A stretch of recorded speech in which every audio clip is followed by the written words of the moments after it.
But my message to the defendants who've been rounded up today is this. Your winning streak has ended. Your luck has run out. Violating the law is a losing proposition, and you can bet on that. You know he was like driving to work thinking about that line, right? Like all the way to work. It's Friday, October 24th. I'm Jane Coaston, and this is What a Day, the show listening to White House Press Secretary Caroline Leavitt and having a brilliant idea. In addition to the ballroom and the Rose Garden patio, is the president looking at any other renovations or significant kind of projects here at the White House? Not to my knowledge, no. But he's a builder at heart, clearly. And so his heart and his mind is always churning about how to improve things here on the White House grounds. But at this moment in time, of course, the ballroom is really the president's main priority. What if the ballroom was President Donald Trump's only priority? No time for anything else. Anything. Just paint swatches and wallpaper consultations for the next 3 years. On today's show, Trump pardons a billionaire who created the world's largest cryptocurrency exchange. And the U.S. breaks another record with the gross national debt surpassing $38 trillion. Gross indeed. But let's start with FBI Director Kash Patel. Kash Patel had a very big day on Thursday, and no, it did not involve mixed martial arts, violating the constitutional rights of everyday Americans, or getting yelled at on the Hill. Rather, it involved announcing indictments as part of a massive investigation into a criminal gambling ring, one that involved prominent NBA players and coaches, and also the Mafia. Yes, the Mafia. Here's Patel speaking on Thursday morning, seemingly taking credit for an investigation that started before he got the FBI job. But as you now know, individuals such as Chauncey Billups, Damon Jones, and Terry Rozier were taken into custody today, former, current NBA players and coaches. What you don't know is that this is an illegal gambling operation and sports rigging operation that spanned the course of years. The FBI led a coordinated takedown across 11 states to arrest over 30 individuals today responsible for this case, which is very much ongoing. Patel is referring to former Detroit Pistons great and Portland Trail Blazers head coach Chauncey Billups, as well as Miami Heat guard Terry Rozier and retired Cleveland Cavaliers guard and assistant coach Damon Jones. There are 2 cases being investigated, one involving rigged poker games and the other involving using non-public information on NBA players to help bettors. Here's U.S. Attorney Joseph Nocella Jr. on Thursday taking the opportunity to make some puns before explaining the details of the case. But my message to the defendants who've been rounded up today is this. Your winning streak has ended. Your luck has run out. Violating the law is a losing proposition, and you can bet on that. You know he was like driving to work thinking about that line, right? Like all the way to work. This investigation comes as the NBA season is just getting started, and as sports betting has never been more prominent in America. If you've watched a sporting event in the last few years, particularly since the Supreme Court ruled in 2018 that sports gambling could be legalized by individual states, you've seen countless ads for FanDuel, Prize Picks, and DraftKings. In 2024, the U.S. sports betting industry brought in a record $13.7 billion, though Americans are growing increasingly concerned about gambling. And after reading these indictments, I can see why. So to explain the federal government's investigation and what makes the NBA so vulnerable to sports betting scandals, I spoke to Mike Vorkunov. He's the national NBA business reporter for The Athletic. Mike Vorkunov, welcome to What a Day. What a day. I mean, let's start with the big picture. What happened on Thursday? Why were more than 30 people, including an active NBA head coach and member of the Basketball Hall of Fame, arrested by federal authorities? Yeah, so Department of Justice unveiled 2 separate but kind of related indictments charging more than 30 people. One was a sports gambling ring that included taking insider information from NBA players and other people who work for NBA teams to place large amounts of money on sports wagers, whether teams would win or lose, and then also just on prop bets on individual NBA players. And that involved a charge for Heat guard Terry Rozier, who is in the middle of, I believe, a roughly $90 million contract.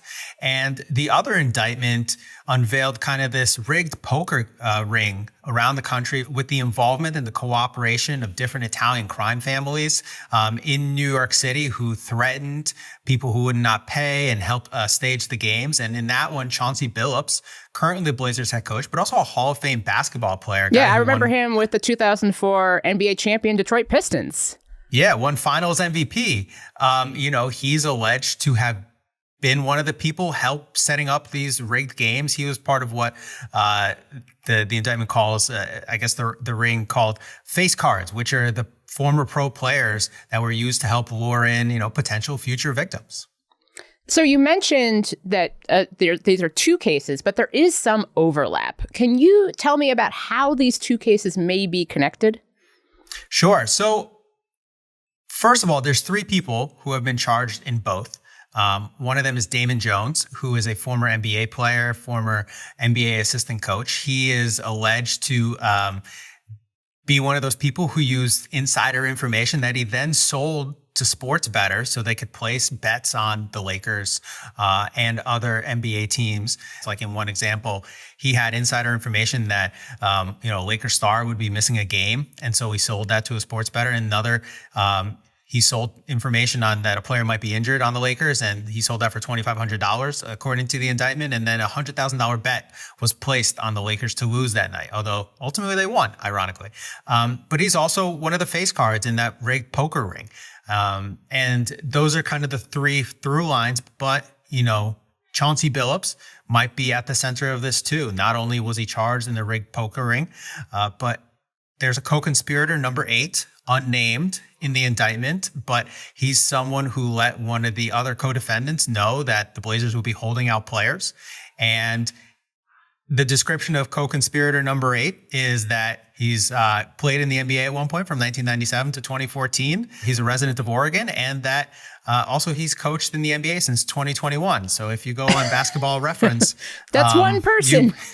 You might be able to piece that together. That is Chauncey Billups. Now, this is definitely not the first time sports betting has impacted the NBA. Now, other sports leagues have had gambling scandals. But what do you think makes the NBA and the sport of basketball particularly vulnerable? Well, I think it's that basketball, unlike every other sport, is so dependent on, one particular player, right? Like, sure, there's only 5 players on a court, and that's why stars are so valuable in the NBA, because if you have one truly great player, that can change things so much. But also that goes the other way too. One person kind of can manipulate their own performance in a way that can help bettors win prop bets on them, right?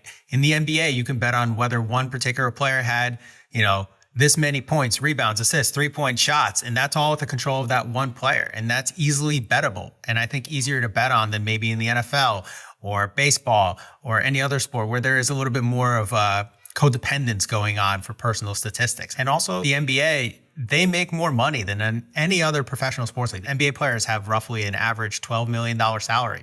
That's way more than any other league. And yet they're the ones, for now, who seem to be more susceptible to kind of this kind of scandal. Now, basic question. What is the legality of NBA players and coaches and betting? What are they allowed to bet on? What aren't they allowed to bet on? Well, I'll put it simply. You're basically allowed to bet on anything but basketball. Anything but the NBA and its, kind of like associate leagues. So the NBA, the WNBA, the G League. You can go bet on the NFL. You can go bet on baseball. Heck, LeBron James, Kevin Durant, they have, deals with FanDuel and DraftKings, right? Like they're out there cutting commercials for them. So now the players and just pro gambling have never been closer. But you can't bet on the NBA. And you cannot also give away kind of what we call insider information. I think legally the term is non-public information, that someone might be hurt. Someone might not be playing in a game that bettors can then use to place bets ahead of when the public has that information. Now, you mentioned this, that, LeBron and other players have relationships with FanDuel and DraftKings, but so does the NBA. The NBA has worked with FanDuel and DraftKings as its official betting partner since 2021, and at least 4 NBA arenas have on-site sports books. And this is something, it's basically endemic to professional sports. What do you think this scandal will do to the relationship between sports leagues and sports betting, which has already been pretty controversial, I would think? It's controversial for a lot of reasons, not to mention that one of the biggest ones is that the NBA players, they don't seem to like it, right? No. It brings a lot of venom on them from fans and bettors who lose bets. They get hit with taunts and expletive-laced tirades on social media and in person. And Venmo requests, because they're like, I didn't hit a requests. parlay because you won a game, but I had bet the under, which if you are sending Venmo requests to an NBA player, you need to just back off. Like, put your phone down and go outside. Yes, absolutely. I agree with you. But, and here's the big but, this drives revenue for the NBA. It drives revenue for the teams, right? And I think that over the years, the NBA was the first, Adam Silver, when he took over commissioner, I think was the first pro sports league commissioner in North America who came out for legalized gambling. The NBA has a strong relationship with all these gambling companies. They have tried over the last few years to kind of reel in sports books from what people can bet on. But, that's kind of all they have done so far. They've talked a lot about it, but they're still at the whim of the sports books to some degree, who are their partners. So it's not as if it's isolated from the NBA itself. So obviously the NBA has suspended Billups, and now there's an interim head coach for the Portland Trailblazers. What happens next in this case? Well, that's a great question. So Chauncey Billups is placed on leave. Terry Rozier has been placed on leave. Obviously, the federal government is going to continue on, proceeding with its case. They said their investigation is also still ongoing, so we'll see if they find anything else. There are some unnamed co-conspirators in their indictment who have clear ties to the NBA, so we'll see if they get unmasked or if there are future charges. Terry Rozier, they investigated him when this happened, when this allegation happened, and cleared him and allowed him to keep playing for the last year and a half, right? And so now he's on leave, and I wonder if all they can really do is just wait for the DOJ to finish prosecuting its case and go from there. It's clear that their own investigation into these types of things was not sufficient. So you might have to just let the federal government do its thing. Mike Vorkunov, thank you so much for joining me. Anytime. Happy to do it. I know it's hard to stay informed during this flood the zone hellscape, but people like you tuning out is exactly what the MAGA rage bait media machine is going for. That's why What a Day exists. We're a ruthlessly fact-checked independent news source that cuts through the noise without pretending we don't have an opinion when something is bullshit. So subscribe to our channel. And if you already are a subscriber, thank you. What a Day is brought to you by bookshop.org. Where you shop for books matters. When you purchase from bookshop.org, you're supporting more than 2,500 local independent bookstores across the country. Independent bookstores do way more than sell books. They take care of and pour back into their communities, creating safe spaces that foster culture, curiosity, and a love of reading. Whether you're searching for an incisive history that helps you make sense of this moment, a novel that sweeps you away, or the perfect gift for a loved one, bookshop.org has you covered. Use code WAD to get 10% off your next order at bookshop.org. Headlines. If I brought everybody back right now and we voted on a measure to do this, to pay essential workers, it would be spiked in the Senate. They're going to show you this afternoon that they would spike that bill. So it would be a waste of our time, and it would take the pressure off Chuck Schumer to get his job done and open the government again. This is what's so infuriating to us. That's House Speaker Mike Johnson on Thursday, making yet another excuse for why he won't call the House back to session in the middle of the second longest government shutdown in history. And that's what's so infuriating to us. Johnson made these comments not long before the Senate rejected two bills, one Democratic, one Republican, to pay federal workers as the shutdown continues. The Democratic bill would have paid all federal workers and prevented the Trump administration from carrying out mass firings. The Republican bill would have just paid active duty military and employees who are not furloughed. But neither bill was successful. And both parties are continuing to parrot their beloved talking points, while President Trump has pretty much checked out before his big trip to Asia today. But Democrats aren't backing down. Senate Minority Leader Chuck Schumer called out the president and the speaker in a video on Twitter Thursday for refusing to negotiate. America is in the greatest healthcare crisis we've faced in decades. People are suffering. And what is Donald Trump's response? He jets off to a whole bunch of foreign countries for a week and refuses to sit down with Leader Jeffries and I to address this horrible crisis. Donald Trump jetting off to foreign countries and not discussing health care is his version of Speaker Johnson's shutting down the House for a month. In the midst of the federal government shutdown, the U.S. national debt just blew past $38 trillion, the fastest rise ever outside of the COVID-19 pandemic. The U.S. hit $37 trillion in gross national debt in just August of this year. Instead of Trump's promise to rein in the debt, he's putting it on steroids. The Joint Economic Committee estimates that the total national debt has grown by nearly $70,000 per second for the past year. That's more than $250 million an hour, or 23.6 White House ballrooms a day. So, what was Elon Musk up to? Remember Doge, the Department of Government Efficiency that was supposed to lower the debt through slashing waste, fraud, and abuse across the federal government? Yikes. Here's how the rising government debt affects you. It raises borrowing costs for things like mortgages and cars, lowers wages from businesses having less money available to invest, and makes goods and services more expensive. Like most things Trump does, someone else ends up footing the bill. This time, it's all of us. Yeah, go ahead. We'll do it. Yeah. The West Bank vote yesterday that took place while you were in the country. Oh, yeah, that was weird. I was sort of confused by that. Before leaving Israel on Thursday, Vice President JD Vance criticized a symbolic vote in Israel's parliament to annex land in the occupied West Bank, which was indeed weird. Vance's comments don't come as too much of a surprise. The Trump administration has made clear it's against annexation, which would pretty much bury any hope for a two-state solution between Israel and the Palestinians. The Wednesday vote by right-wing hardliners looked like an attempt to embarrass Israeli Prime Minister Benjamin Netanyahu while Vance was visiting. Netanyahu's office called the vote a, quote, deliberate political provocation by the opposition to sow discord. And Vance didn't hold back his thoughts when speaking to reporters.